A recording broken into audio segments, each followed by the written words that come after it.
everybody, welcome back to Real Good Pilates. I'm Michelle.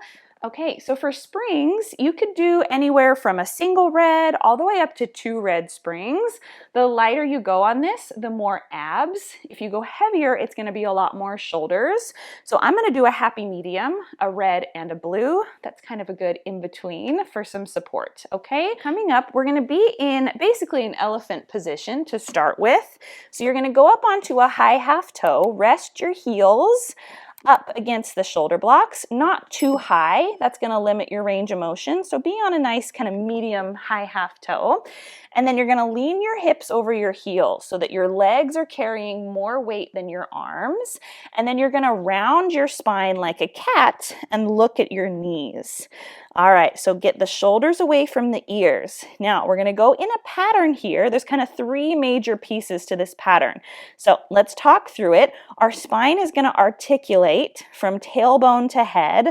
I'm going to push the carriage away with my legs, roll through my spine, and end up in a plank with my shoulders back from my hands. Now all I do is saw my chest over the bar. Now I round my spine starting with my chin, pull the carriage in and go to my rounded back. And now we're back to the start. So I inhale, push away with my feet, curl through my spine till I go long, bring the chest over the hands, and then round into my start position. Yeah, we do that again. Push with the legs, curl the spine to a long line, pull my body forward, and then round up to the start. Good, you guys. Couple more. Try to flow it together. Inhale, exhale, inhale, exhale. Good, you guys. One more time. Push with the legs, lengthen. Pull the body over the bar, round and pike the hips. Now, let's reverse this and go the opposite direction. So you're going to tuck your tail under, roll your body forward into a plank. My chest is over my hands. Now I saw my chest back. I pike my hips and curl my spine to the start position. So now I roll my body forward over the bar. Then I saw in a long line away. I nod my chin, round up, and pike the tail. Good. Inhale, exhale. Good. Try to smooth that together so it makes sense in your body and your brain. Good. 2 more. Roll and lengthen, push away, and curl. One last time. And then lift and come in. Whew, good. All right, softly bring your knees down. Whew, that blue spring on there is not easy. That was plenty of shoulders. Good. Okay, shake your hands out. Roll your wrists a little bit because our next exercise, we are going to be supported on our hands. If this is tender on the heels of your hands, feel free to cushion up with a sticky mat underneath them. Okay, we're going to go into a tendon stretch. So this is another exercise that can be done anywhere from 1 red to 2 reds or somewhere in between. It's going to depend a lot on your personal strength and what you need support with. So you might have to play around with the springs until you find the one that's just right. The single red is going to make the first part of the exercise easier, the second part of the exercise harder. The reverse is true. The heavier springs is going to be hard at the start, easier on the way back in. So you just get help on different sides of the exercise. So I'm going to go in the middle on a red and a blue. That for me gives me kind of equal help and support through the exercise. But again, it's going to depend a lot on your personal situation. All right. So we are going to grab onto the foot bar very carefully and take a seat on it like it's a park bench.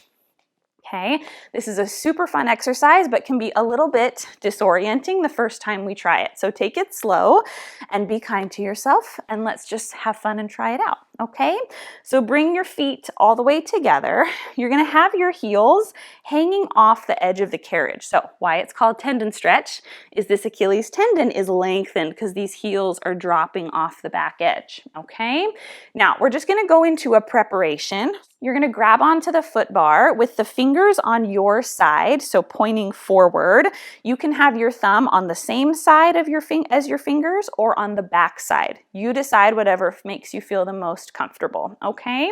So I want you to very slowly, without letting your carriage move, that's important, you're gonna stand up with your legs, keep a hold of the bar, and round your spine. Get your legs as straight as they can be. Now this already might feel a little bit scary since we're upside down, so just take your time here, okay? No moving the carriage. I want you to bend your knees, curl up like a shrimp on the edge of a cocktail glass, and then straighten your legs. Do that again. Bend your legs, stretch your legs. So this is just getting us comfortable, or as comfortable as we can be in this position. Yes, being upside down. And it's also helping us to kind of learn this rounded spinal position. Yes, let's do 2 more. Very good. Last one. Okay, and then bend your knees and sit your hips down. Okay, lovely. So we're gonna start increasing the difficulty. If we move on to a level that you're not comfortable with, backtrack and go with the previous level, okay? So now we're gonna try the full tendon stretch exercise. Your back is gonna stay rounded at all times. Let's give it a try. And remember, spring tension has a lot to do with how successful you're gonna be able to be in this exercise. So here we go. Round your back, get your legs as straight as can be. Now the carriage is going to move. You're going to tuck your tailbone under, push the carriage away with your feet. You're going to drop your hips forward of the foot bar and bring your booty towards the springs. Now you're going to round your back again, hike your tailbone high so you clear the foot bar, and then you stand back up on your feet like how we started. Do that again. Your arms have to be fully straight and your back has to be so rounded. That's the only way that your hips are going to clear the foot bar. And then you scoop your tail under, you push up and lift. Now, if you're having difficulty on the way out, like the carriage isn't moving, your springs might be too heavy. If you're having difficulty coming back, like you can't bring the carriage under you, you might need to add on springs. If you feel pretty good, like you're able to go out and in with equal effort, then you probably are on the right amount of springs, okay? If you need to do this with bent knees your first couple times, that might help you. You also might need to bend your knees a little bit on the way in and then stand up, okay? There's lots of ways to troubleshoot this. The main thing about this exercise is just getting comfortable with being upside down. That's the scariest part. So once we get over that hump and we learn what shape we have to get our back in order to clear our tailbone over the foot bar, then we're in business. Yes? Let's do 1 more. Push. And then pike the tail, curl up, and then sit yourself down. Whew. Well, that was exciting. Okay, lovely. We're going to try 1 more super challenging variation. Now, if you weren't having success previously, don't go on to this one. Stick with the one that you're working on. But if that one went pretty well, now we're going to try having 1 foot floating off, just barely. It's right next to the carriage. It's just going to challenge our hip flexors like crazy. So let's give it a try. We curl up. We pick which foot. We're going to flex and hover off of the carriage.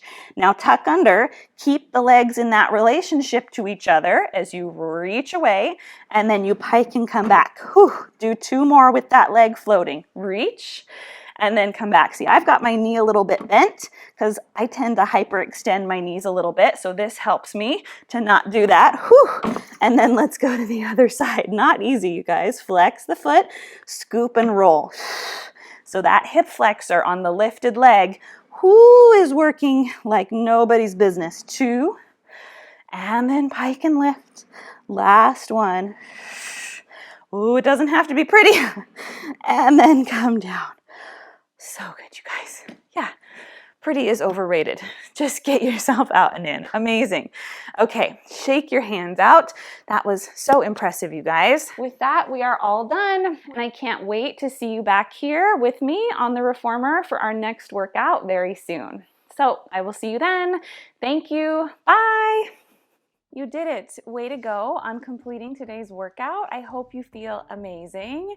If you want to see even more from Real Good Pilates, click the link down below or right up here to head to my website and claim your 7-day free trial for the Real Good Pilates on-demand subscription platform, where you'll find even more fun and challenging ways to work out with me that are all completely ad-free. Plus tons of subscription exclusive workouts that you won't find anywhere else. So I hope you'll try it out, and I can't wait for you to join me for even more Real Good Pilates. I'll see you over there. Bye.